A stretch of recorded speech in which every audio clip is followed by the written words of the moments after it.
भैया हमने तो कहा है कि नरेंद्र मोदी जी का कोई विकल्प 2024 तक तो नहीं है, क्योंकि उनके मुकाबले जो लोग हैं, पहलवान के खिलाफ दूसरा पहलवान अगर थोड़ा भी उस मुकाबला में दिखे तो कोई उम्मीद कर सकता है कि लड़ाई हो सकती है, लेकिन बहुत इतना का अंतर है कि कहीं कोई लड़ाई की स्थिति बनने ही नहीं वाली है। तो ऐसी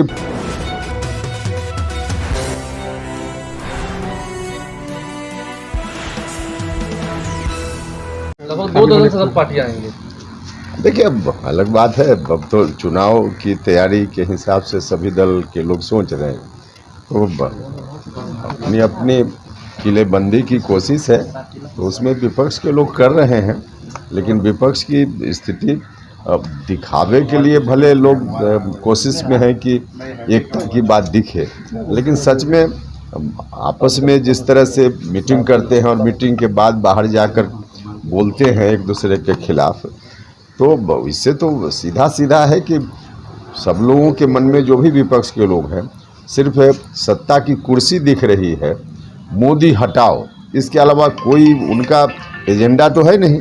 कोई वैकल्पिक एजेंडा की बात नहीं करेंगे तो जनता कैसे भरोसा करेगी? तो कुछ भी करे उसका कोई अर्थ नहीं निकल रहा है। एनडीए की बैठक होनी है, उस बैठक में आप शामिल होंगे, बैठक में जाएंगे आप? अब सब चीज की जानकारी हमेशा दिया जाए मीडिया के माध्यम से, इसकी कोई आवश्यकता थोड़े होती है, इसकी कोई आवश्यकता तो और सब तो दल दे रहे हैं और लोग क्या कर रहे हैं तो उनका मामला है, हम तो सिर्फ अपने बारे में बात करेंगे ना।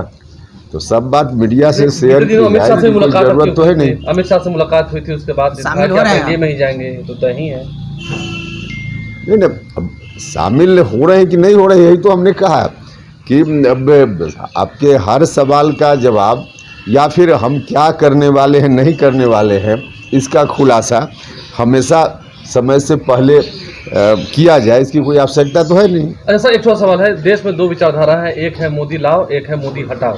आप मोदी हटाओ के पक्ष में तो नहीं दिख रहे हैं।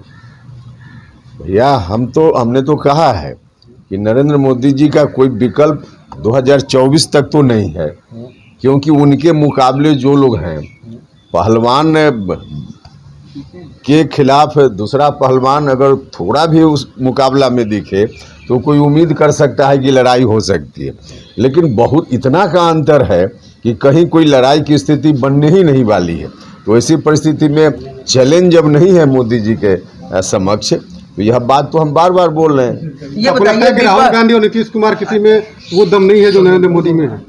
हाँ भाई, बिल्कुल। अभी तो हमने कहा कि कोई एजेंडा ही नहीं है इन लोगों के पास। कोई व्यक्ति का सवाल तो सेकेंडरी है, पहले तो एजेंडा की बात है।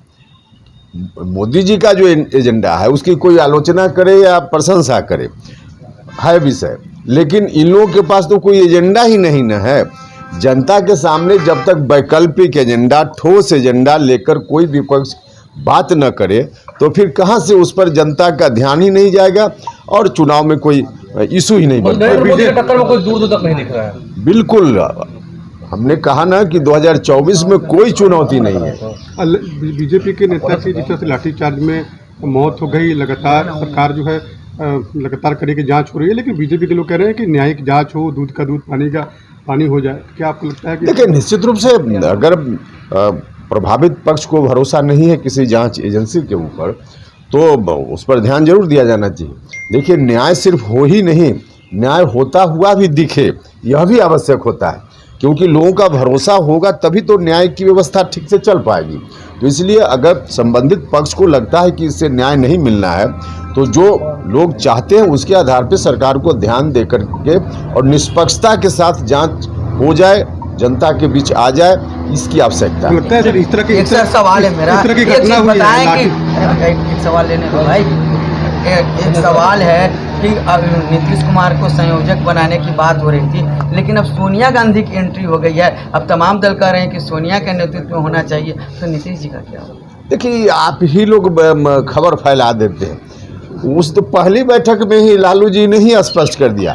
सबसे बड़े पैरवीकार जिनके बारे में कहा जाता था कि नीतीश जी के पैरवीकार लालू जी होंगे, और लालू जी ने कहा कि हम लोग तो बारात हैं, दुल्हा तो राहुल गांधी हैं। तो जब लालू जी ही ऐसा कह रहे हैं तो फिर उसके बाद चीज़ें बचती कहाँ है? स्पष्ट है।